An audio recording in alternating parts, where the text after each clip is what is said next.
पवन एक शांत छोटे से शहर में एक सिंपल लाइफ जीता था। वह एक सीधा सादा और ईमानदार आदमी था जो अपने जेंटल हार्ट और अटूट ईमानदारी के लिए जाना जाता था। उसकी दुनिया छोटी थी लेकिन उसमें बहुत वार्मथ थी। उसकी प्यारी माँ, सपोर्टिव वाइफ, उनके दिन रूटीन और संतोष के सिंपल धागों से बुने हुए थे। दुनिया के शोर से दूर एक शांतिपूर्ण अस्तित्व जो वह अपने परिवार के साथ शेयर करता था। एक शाम जब मार्केट अपनी यूजुअल एनर्जी से गुलजार था, पवन की नजर एक छोटी उदास आकृति पर पड़ी। एक छोटी लड़की 5 या 6 साल से ज्यादा नहीं, एक वेंडर की गाड़ी के पास अकेली बैठी थी। उसकी आंखें एक शांत डर से चौड़ी थीं, एक गहरा अकेलापन जो उसके चारों ओर के शोर को निगलने वाला लग रहा था। वह खो गई थी, न केवल भीड़ में बल्कि अपने अंदर। एक पावरफुल इंस्टिंक्ट से प्रेरित होकर पवन उसके पास घुटनों के बल बैठ गया। उसने उसका नाम पूछा, उसके पेरेंट्स के ठिकाने पूछे, लेकिन उसने कोई जवाब नहीं दिया। एक टेंडरनेस के साथ पवन ने धीरे से बच्चे को अपनी बाहों में उठा लिया। छोटी लड़की ने विरोध नहीं किया। ऐसा लग रहा था कि उसमें लड़ने की कोई ताकत नहीं बची थी। वह उसे घर ले गया, एक ऐसा डिसीजन जो उसके दिमाग से नहीं बल्कि उसकी आत्मा से लिया गया था। जब वह दरवाजे से अंदर आया तो उसकी माँ और वाइफ चौंक गई। ये किसका बच्चा है? उसकी आवाज में कंफ्यूजन और कंसर्न का मिक्सचर था। पवन ने अपनी बाहों में चुपचाप बच्चे को देखा।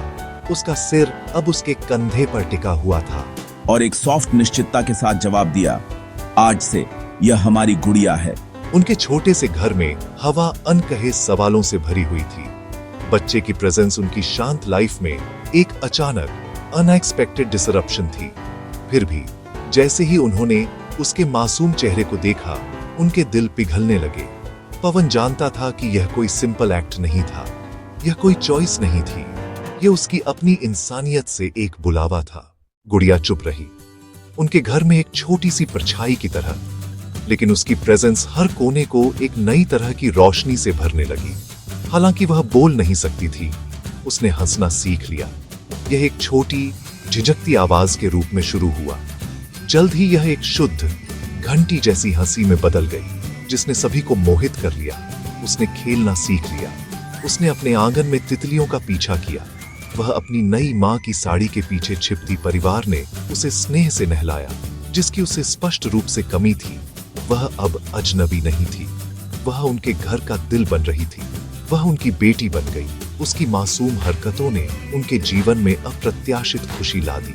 वह पवन के गंभीर एक्सप्रेशन की नकल करती। जब वह अखबार पढ़ता, वह अपनी माँ की चूड़ियां एक सीधी लाइन में लगाती। ये बिना शब्दों के पलों ने उसे परिवार में गहराई से बुन दिया। वह उनकी छोटी गुड़िया थी। वे उसकी खामोश दुनिया को उत्सुकता से समझना सीख गए। पवन को गर्व हुआ जब वह बढ़ी। उसके डर की जगह आंखों में भरोसेमंद चमक आई। वह उसे हर खुशी देना चाहता था। पवन ने उसे स्थानीय स्कूल में दाखिला दिलाने का फैसला किया। वह चाहता था कि उसके पास भविष्य हो ताकि वह अन्य बच्चों के साथ सीखे और बढ़े। पर सच्चाई सामने आई। डॉक्टर ने कहा कि गुड़िया गूंगी है, वह बोल नहीं सकती थी। यह खबर झटका थी, पर पवन ने हार नहीं मानी। अगर वह बोल नहीं सकती तो हम उसे दिल की भाषा सिखाएंगे, उसने कहा।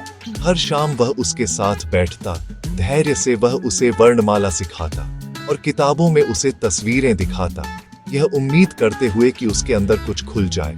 कभी कभी पवन पुराने लोकगीत गुनगुनाता। गुड़िया ध्यान से सुनती, सिर झुका, हल्की मुस्कान। एक शाम गाने में उसकी आंखों में गहरी उदासी जगी। यह उसके अतीत की एक झलक थी। पवन की गुड़िया के परिवार की तलाश एक शांत दृढ़ संकल्प के साथ शुरू हुई। उसने आसपास के गांवों में पूछना शुरू किया। उसकी फोटो किसी को भी दिखाई जो सुनता। हफ्ते, महीने, कोई लीड नहीं मिली। फिर एक ट्रैवलिंग मर्चेंट से उसे एक अफवाह की हल्की फुसफुसाहट मिली। आदमी ने बॉर्डर के पास एक केओटिक फेस्टिवल के दौरान अलग हुए परिवारों के बारे में बताया। उसने सुझाव दिया कि बच्चा उस लाइन के पार से आया हो सकता है जो उनके देशों को बांटती थी। कोई डॉक्यूमेंट नहीं थे, कोई रिकॉर्ड नहीं थे, बस चुप खोई हुई लड़की ही एक पहेली का एकमात्र टुकड़ा थी जो बड़ी और अधिक कॉम्प्लिकेटेड होती जा रही थी। एक पेनस्टेकिंग इन्वेस्टिगेशन के बाद, जिसमें अधिकारी शामिल थे जो शुरू में मदद करने से हिचकिचा रहे थे, शॉकिंग सच्चाई की पुष्टि हुई। गुड़िया पाकिस्तान से थी। वह गलती से बॉर्डर पार कर गई थी। एक अकेली बच्ची भू राजनीति के विशाल अनफॉरगिविंग लैंडस्केप में खो गई थी। यह खबर छोटे से शहर में आग की तरह फैल गई। वही पड़ोसी जो कभी छोटी लड़की पर प्यार करते थे, अब उसे शक की निगाह से देखने लगे। पाकिस्तानी शब्द हवा में लटक गया। दशकों के अविश्वास और संघर्ष से भारी डर ने उस स्नेह की जगह लेना शुरू कर दिया जो गुड़िया ने कभी समुदाय में जगाया था। कानून, जो एक दूर का कॉन्सेप्ट था, अब एक विशाल दीवार बन गया। अधिकारियों ने संधियों, प्रोटोकॉल और बिना कागजात के किसी व्यक्ति को, खासकर एक प्रतिद्वंद्वी देश के बच्चे को वापस भेजने की इमेंस कठिनाई की बात की। कुछ ग्रामीणों ने फुसफुसाया कि उसे आश्रय देना खतरनाक था, कि इससे पूरे शहर पर मुसीबत आ सकती थी। उन्होंने पवन को चेतावनी दी कि उसे अधिकारियों को सौंप दे और इस मामले से अपना हाथ धो ले। वह अचानक अपने ही समुदाय में एक बाहरी व्यक्ति बन गया था। उसकी दयालुता का कार्य अब एक लापरवाह और संभावित रूप से ट्रेचरस कार्य के रूप में देखा जा रहा था। पवन खुद को एक गहरे नैतिक संघर्ष में फंसा हुआ पाया। उसका दिल गुड़िया के लिए दर्द से भरा था। पवन ने सबसे पहले कानून के रास्ते पर चलने की कोशिश की, यह मानते हुए कि सच्चाई और न्याय जरूर जीतेंगे। उसने ब्यूरोक्रेसी के गलियारों से होकर एक अथक यात्रा शुरू की। वह शहर गया एम्बेसी से बात करने के लिए। उसके हाथों में सावधानी से संकलित कागजात, गुड़िया के मुस्कुराते चेहरे की एक तस्वीर थी। उसने फॉर्म भरे, लेटर लिखे और घंटों तक उन अधिकारियों के ऑफिस के बाहर इंतजार किया। हर दरवाजा जिस पर उसने खटखटाया एक नई बाधा पेश करता था, एक नया नियम, एक नया कागज जो उसके पास नहीं था। ये प्रक्रिया डिमोरलाइजिंग थी। सिस्टम मानवता के साधारण कृत्यों के लिए नहीं बना था। ये लोगों को अलग रखने के लिए डिजाइन किए गए नियमों का एक किला था। अधिकारी सतर्क थे, दोनों देशों के बीच राजनीतिक तनावों का हवाला देते हुए। मीडिया को कहानी की भनक लग गई। कुछ सहानुभूतिपूर्ण थे, दूसरों ने इसे सेंसेशनलाइज किया। पवन को या तो मूर्ख या देशद्रोही के रूप में चित्रित किया। उसे राष्ट्रवादी समूहों से विरोध का सामना करना पड़ा। उसे गुमनाम धमकियां मिली। उसे अपनी राष्ट्र विरोधी खोज को छोड़ने की चेतावनी दी गई। लेकिन इन सब के बावजूद पवन कभी नहीं डगमगाया। उसका संकल्प और भी मजबूत हो गया। महीनों के फ्रूटलेस प्रयास के बाद उसकी बचत ड्विंडलिंग हो रही थी और सिस्टम में उसकी उम्मीद फेडिंग हो रही थी। पवन को निराशा की गहरी भावना महसूस हुई। वह असफल हो गया था।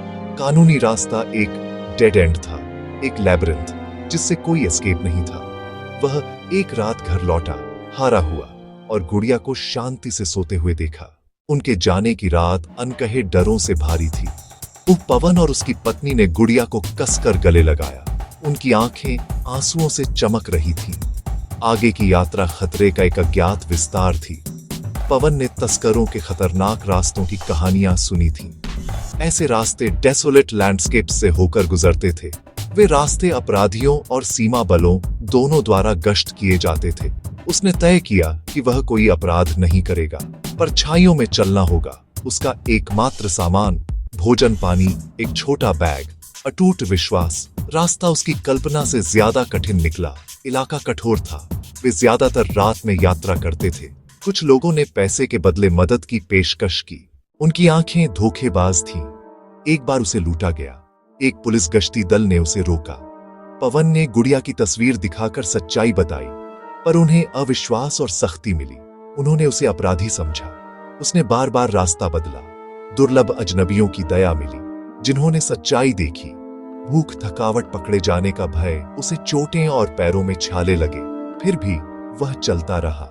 गुड़िया का चेहरा उसे ताकत देता था। वहां एक चांद नाम का रिपोर्टर आया। चांद ने ध्यान से सुना जब पवन ने अपनी पूरी कहानी सुनाई। उसे कोई राजनीति नहीं दिखी, कोई एजेंडा नहीं दिखा। बस एक आदमी का एक बच्चे के लिए शुद्ध, अटूट प्यार दिखा, जिसे वह अपनी बेटी मानता था। मैं तुम्हारी मदद करूंगी, उसने घोषणा की। उसकी आवाज दृढ़ विश्वास के साथ मजबूत थी। चांद ने तुरंत काम करना शुरू कर दिया। अपने पेशे की शक्ति का उपयोग सेंसेशन के लिए नहीं, बल्कि कनेक्शन के लिए किया। उसने पवन और गुड़िया के बारे में एक शक्तिशाली आर्टिकल लिखा, 2 देशों के बीच फंसी मानवता की कहानी। उसने इसे सोशल मीडिया पर शेयर किया। समाचार के पारंपरिक गेटकीपरों को बाईपास करते हुए। कहानी ऑनलाइन फैल गई, इसे हजारों बार शेयर किया गया। डिजिटल बॉर्डर ने फिजिकल बॉर्डर को पहले पार कर लिया। भारत और पाकिस्तान दोनों के लोग गहराई से प्रभावित हुए। उन्होंने दशकों की दुश्मनी को पीछे छोड़ दिया और पवन की तलाश की सरल सार्वभौमिक सच्चाई को पहचाना। समर्थन के संदेशों की बाढ़ आ गई। जो अपनी बेटी को उसकी मां के घर ले जाना चाहता है, हम सच्चाई के पक्ष में खड़े हैं। चांद ने हर कदम दस्तावेज किया, ये सुनिश्चित किया कि दुनिया उनकी यात्रा देखे।